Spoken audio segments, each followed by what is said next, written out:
News anchor Carol Williams spent time with President Obama yesterday and just hours ago met with Speaker of the House John Boehner. He had a lot to say, especially about the budget. Carol's live in Washington, D.C. with his rebuttal. Carol? That's right, Clyde. Good afternoon. Just a short time ago, I spoke with Mr. Boehner about a wide range of issues, everything from President Obama's budget proposal to unemployment and even his interest in Facebook. I also asked for his response to some of President Obama's answers from my interview with the president yesterday.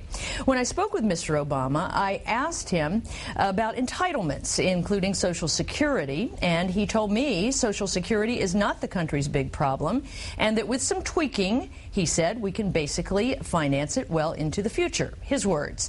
Today, I went to Capitol Hill and asked Speaker Boehner how he feels about that answer.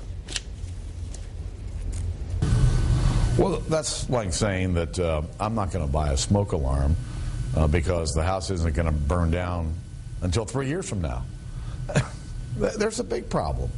And I think it's important for leaders here in Washington, both Democrats and Republicans, to begin to lay out for the American people the dire consequences of doing nothing. Mr. Boehner says the Republicans plan some major cuts for other entitlements like Medicare and Medicaid, but he didn't go into specifics. I also asked him about the House voting down funding for the new GE backup engine, and you'll hear what he had to say about that at 6 o'clock. Clyde? And Carol, the Facebook issue with Mr. Boehner?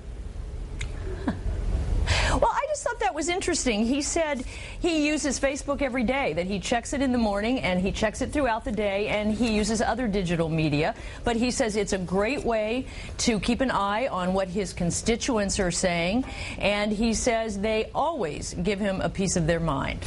Clyde? No doubt. All right, Carol Williams reporting live from Washington, D.C.